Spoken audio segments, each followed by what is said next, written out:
Well, I don't know how it happened, but here we are in May and it's almost summertime again. I guess unless you live in Canada or Alaska or on the other side of the earth, upside down, then it's not summertime. But either way, for most of us, it's about to be summertime. And I'm already looking at June and it is jam packed. Our church schedule is super busy in the first month. And then I kind of have a lot of dead space that I'm looking forward to after that. One of the things that I was thinking through is that with each child that's in my house, I have at best 18 summers. And with the children that I currently have in my house, one of them is out of the house and I don't get any more summers with her. The others, I have three, four, and then 5 or 6 summers left. And so these are gifts of God that we have. And obviously, our summers cannot wrap completely around our children and time with our children, but hopefully, you get a chance to have some good times with your kids this summer. As I was thinking through that, I started thinking, what if over the course of the summer, we had a theme that we tried to play out in many different ways through different activities or different projects or trips that would be something to help with the discipleship of our children? Kind of take a major theme or a major point of emphasis in Christian character and in discipleship. What if we made that theme something that we tried to participate in over the course of the summer? So as I was brainstorming this, I realized something. I don't have to brainstorm this anymore because I am now a newfound uh, devotee or fan of a lot of these artificial intelligence services that are coming out. I'm a subscriber to Chat GPT, which has become my personal assistant in so many ways. And so today I'm going to share with you my collaborative brainstorm with Chat GPT. First, I'm going to give you a handful of potential summers of themes that you might think about doing with your kids. And then I'm going to pick one particular theme and just give you a bunch of different ideas of how that could work in your family. I think if we'll spend our time being intentional with our students, with our children, the Lord is going to bless it in many ways. You're going to create some awesome memories. You're going to help them not be so self-centered over the course of the summer, and also we're not going to guilt ourselves when it doesn't work out like we think it's going to. Clearly, it's not going to work out like we think it's going to because nothing in life does. So, with all of those caveats, let's roll into some potential summer activities that ChatGPT came up with me. So it says, sure, here's some alternative themes for Christian families' summer activities, each emphasizing different values or aspects of their faith. So the first was Summer of Faith. Okay, that's a good one. Summer of Faith. How could that work? Focus on your growing your family's spiritual life through daily devotions, prayer, attending church services or retreats. So that's kind of a neat one. And this is one of those I would encourage you maybe have a meal together here in May or towards the beginning of the summer and say, what would be a great theme for us to do? Brainstorm on it as a family.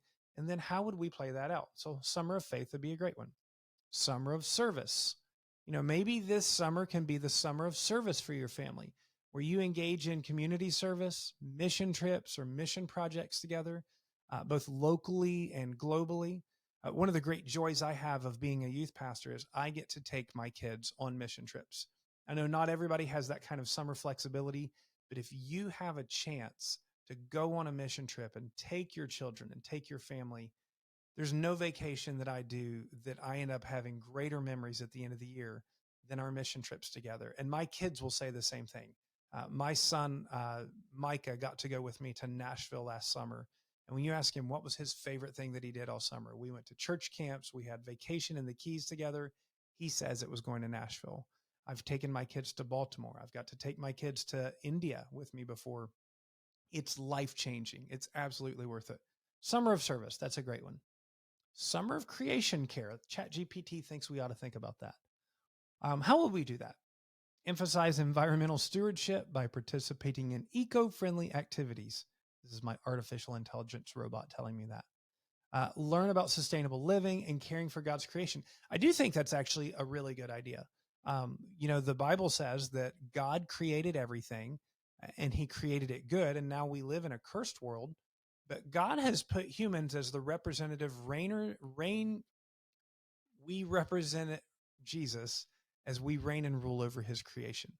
And so, as the stewards of his creation, we should be the people who are caring for the earth the best, who are taking care of things the best. So, it could be that you take a project and you all clean a park near your area, or just even your yard. That may be a good place to start. Maybe your kid's room is a great place to start in creation care.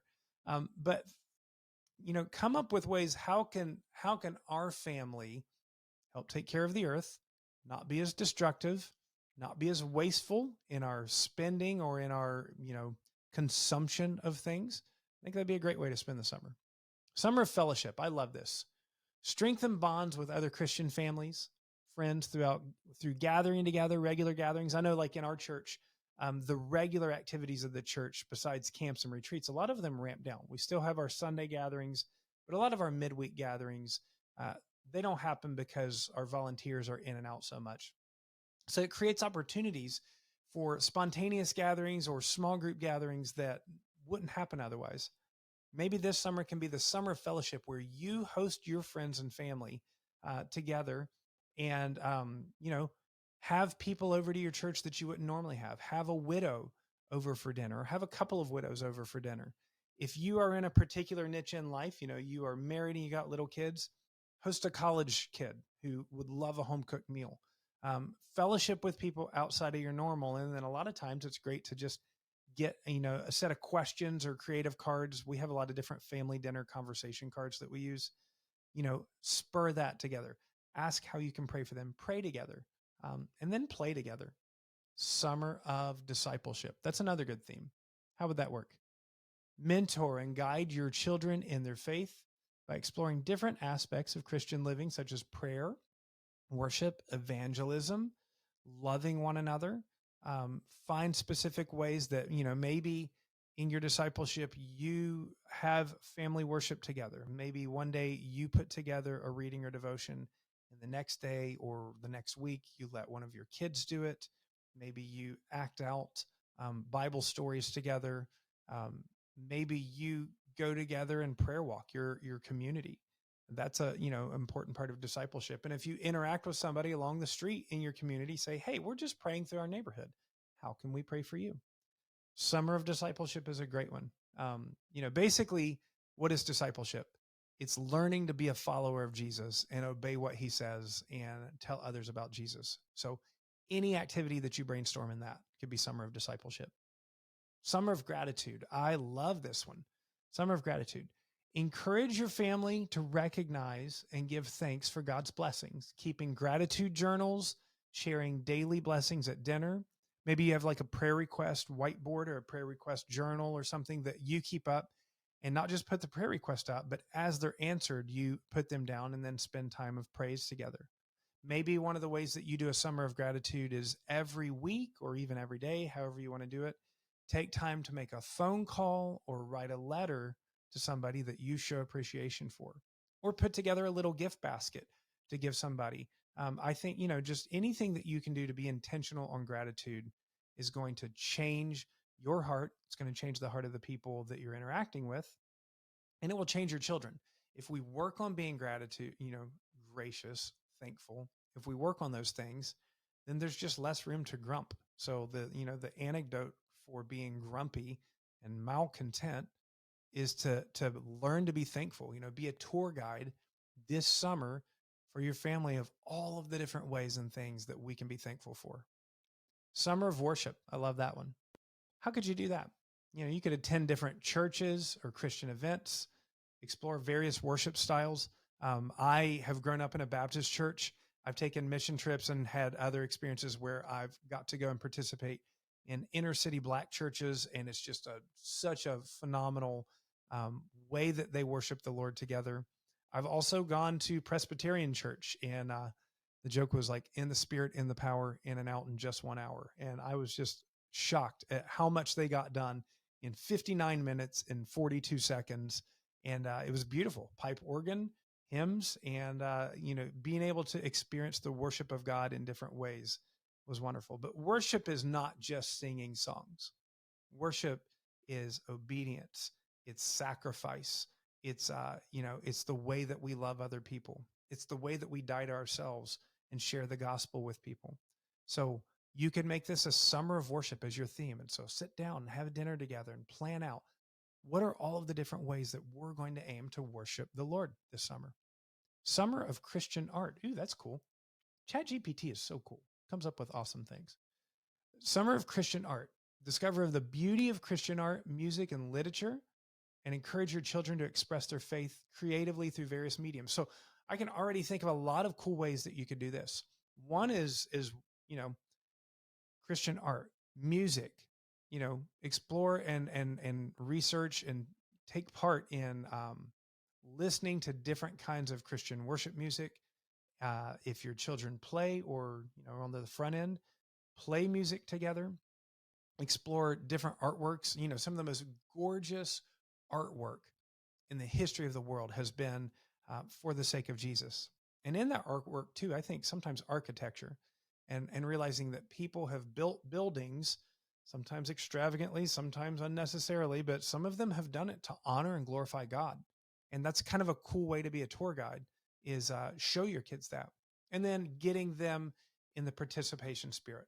Write poems to the Lord, write songs to the Lord, write your own worship songs, create your own art, litter your house and your walls with artwork that they've done to express their faith and to show their love for Jesus. I love that. That could be such an awesome ongoing activity.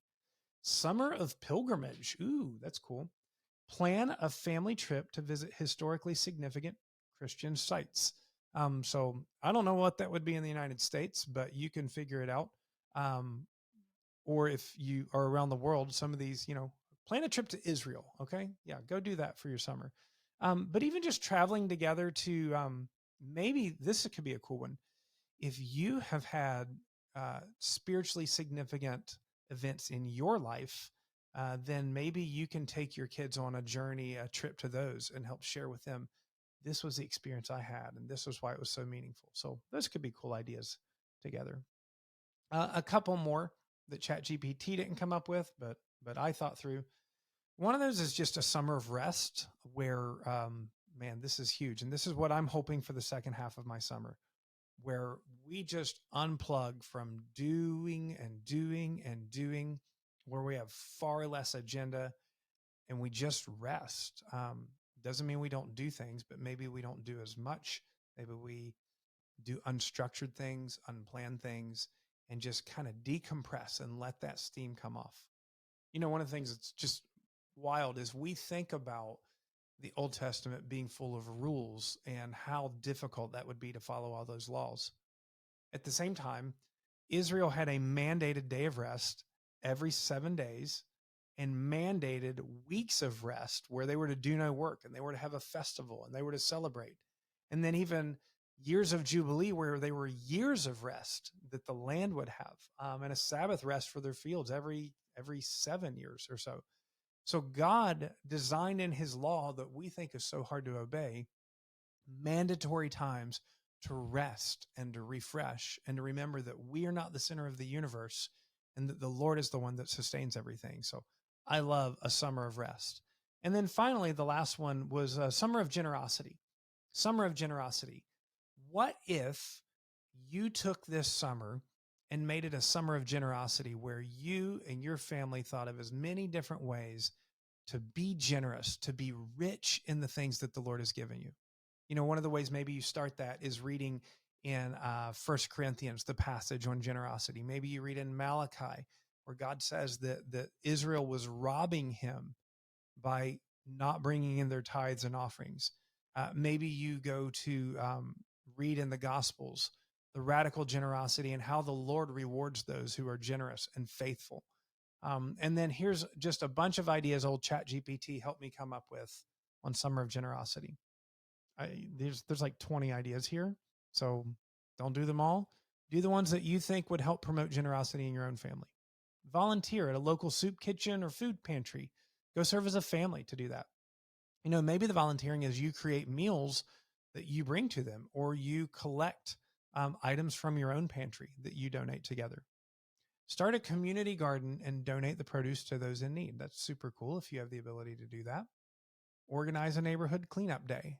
Be generous with your time and generous with the gift of relationships that God's giving you by organizing a neighborhood cleanup day.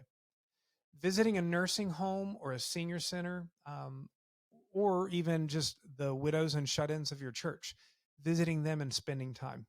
If you're going to do that, I would encourage you to take board games with you, or um, to download interview questions of like fun questions to ask grandparents or senior citizens. Find out, where did they grow up, what was school like, what was their first date like, what was the first car that they drove. You can have all kinds of fun conversations if you can prompt it ahead of time, and seniors love that. um, Collect gently used toys, books, collect clothes, and donate to a local shelter or charity.